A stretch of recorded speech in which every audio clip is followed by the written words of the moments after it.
é dia de conversas expressas. Então vamos. Conversa expressa é naquele ritmo que a gente já sabe. Vocês já viram um vídeo do Conversas Expressas lá no YouTube, né?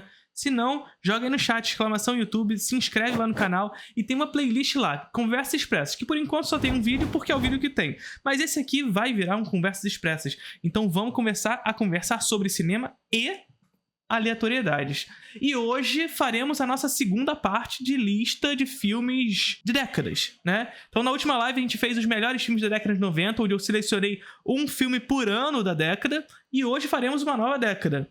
Qual década será? Não sei, mas faremos. Deveria fazer uma lista no Letterboxd de melhores melodramas. Pô, é uma possibilidade, mas eu tenho que pensar muito, porque melodrama é o meu gênero favorito, vocês já sabem, né? Junto com terror, claro. Mas assistam Pet Soldier, Phoenix, Em Trânsito, Jerichow, Segurança Interna, tudo de Pet Soldier é melodrama. Mas, assim, se vocês forem pegar clássicos do melodrama, assistam Tudo que o Sol Permite, Tudo que o Céu Permite, do Douglas Sirk. Assistam Desencanto, do David Lean. A gente pode fazer alguma coisa no futuro aí, isso, de listinhas de melodrama maravilhosos. Já assistiu o último Pet Soldier? Ainda não. Por quê? Eu já falei pra vocês. Eu tô na iminência de começar a dar um curso pro Sesc de cinema político. Então todas as minhas forças para assistir filmes estão destinadas a esse objetivo.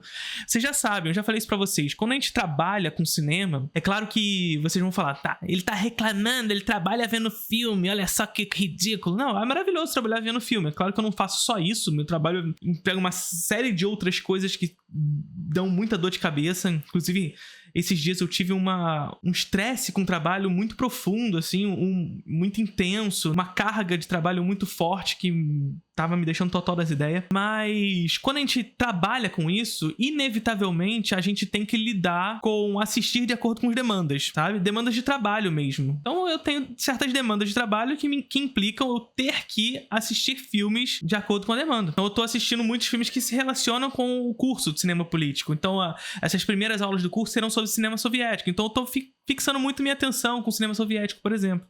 Nesse primeiro momento. Trabalhar com a internet é isso aí. Trabalhar com a internet é foda, gente. É foda. A galera acredita, tem a crença de que trabalhar com a internet não é trabalhar, que a gente não faz nada e tudo mais, mas, gente, é pesado. É pesado. Não é fácil, não. Trabalhe com o que goste e você nunca mais vai gostar de nada.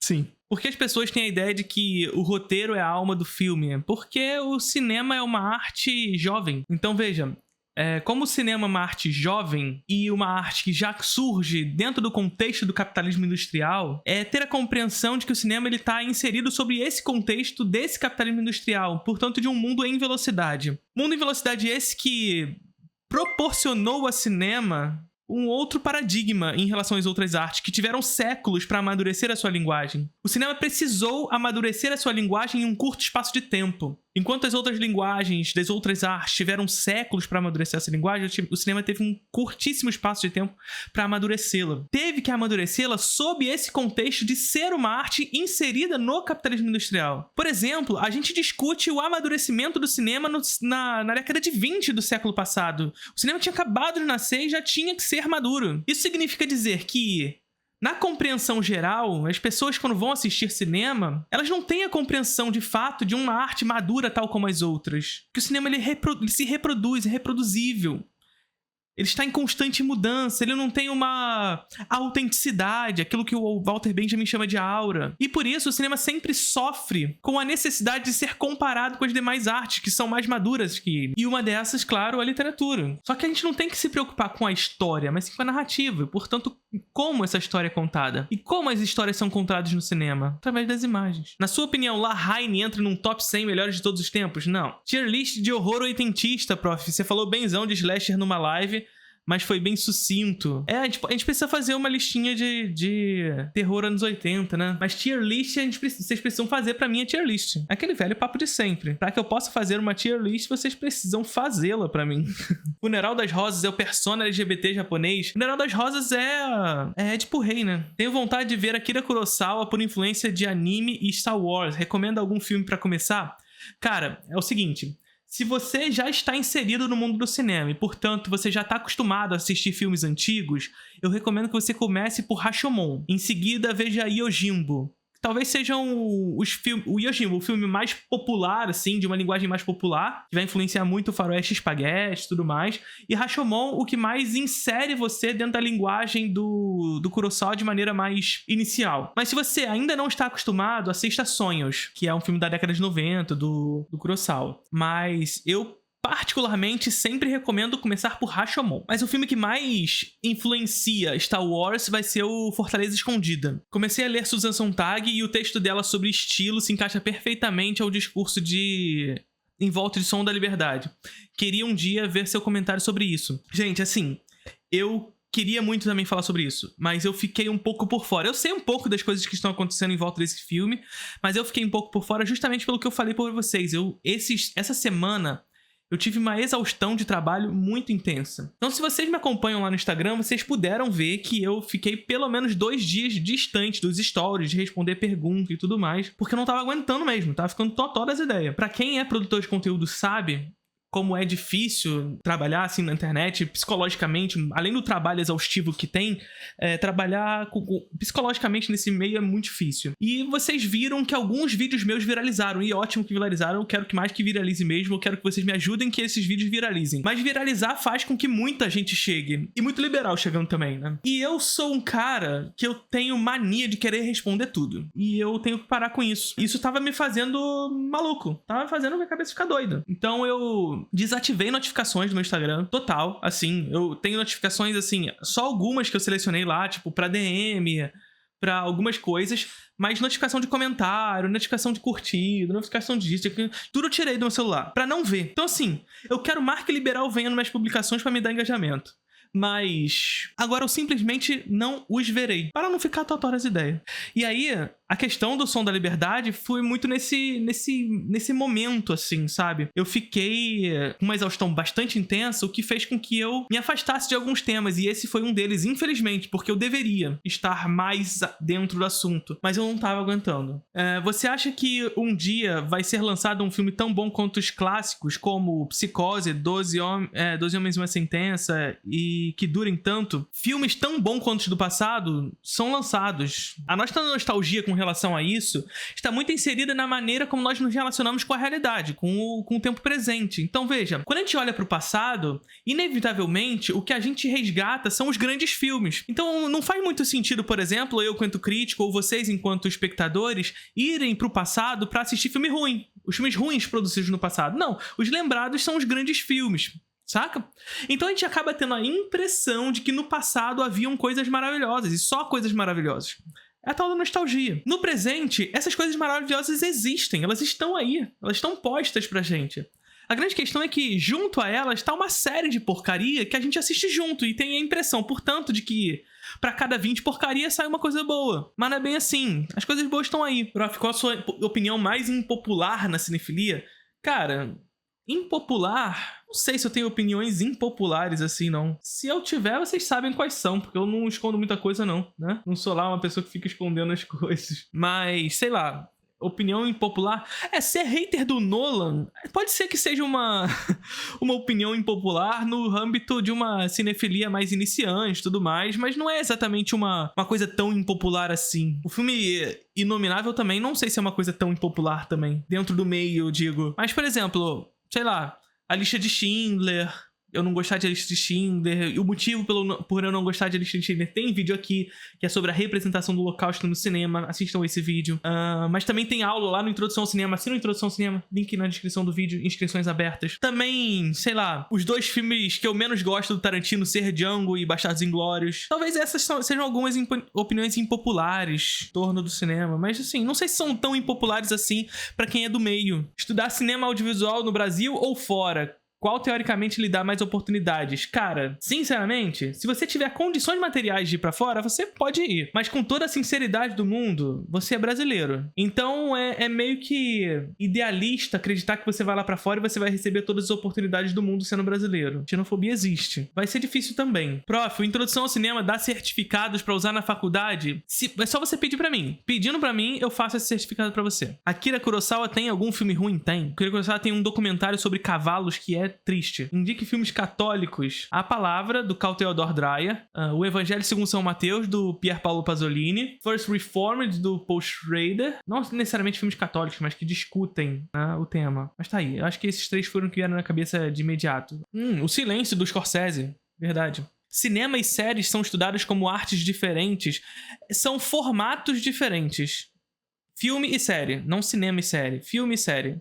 São formatos diferentes de audiovisual. Você vai fazer novamente aquele lance do seu filme favorito de cada ano, mas de outra década? Faremos. Faremos. No final da nossa live. Ou você quer fazer agora já? Ou vocês já querem fazer agora? Vamos fazer? Então vamos fazer. Estranho pensar que Portugal é um país loucamente rico em arte, mas quando se fala em cinema, ele quase nem aparece. Tem muita coisa boa em Portugal. Assistam os filmes do Pedro Costa, assistam os filmes do Miguel Gomes, assistam os filmes do Manuel de Oliveira, assistam os filmes da Catarina Vasconcelos, Rita de Azevedo, Frágil como o Mundo. Então, assim, tem muita coisa no cinema de Portugal. Mas qual é a grande questão do cinema de Portugal? É que Portugal é um país pequeno, territorialmente, com uma população também pequena, mas que, para além disso, é o único país dentro do contexto da zona do euro que fala português, sabe?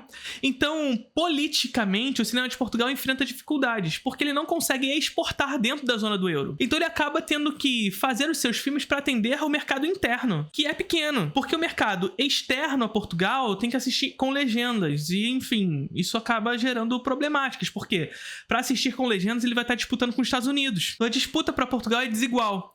E aí, para onde que Portugal pode exportar os seus filmes atendendo às necessidades da língua portuguesa? Para o Brasil. E, claro, para os países de língua portuguesa na África também. Mas especialmente para o Brasil. Mas o Brasil, ele exporta mais do que importa filme português. Então, nesse sentido, nós vencemos os colonizadores. Pelo menos nesse sentido. Nós conseguimos exportar mais para ele do que importar o filme português. A gente quase não importa filme português, na real, né? Então, Portugal sofre, de certa forma, para a produção cinematográfica com essas variáveis geopolíticas. É o único país dentro da zona do euro que fala em português, tem uma população relativamente pequena e que, portanto, o cinema precisa atender ao mercado quase que exclusivamente interno. Por isso que é difícil para Portugal expandir a produção cinematográfica. Mas há muito cinema bom por lá. O Thiago perguntando, algo parecido acontece com a Espanha? Claro que tem muito mais países que falam espanhol.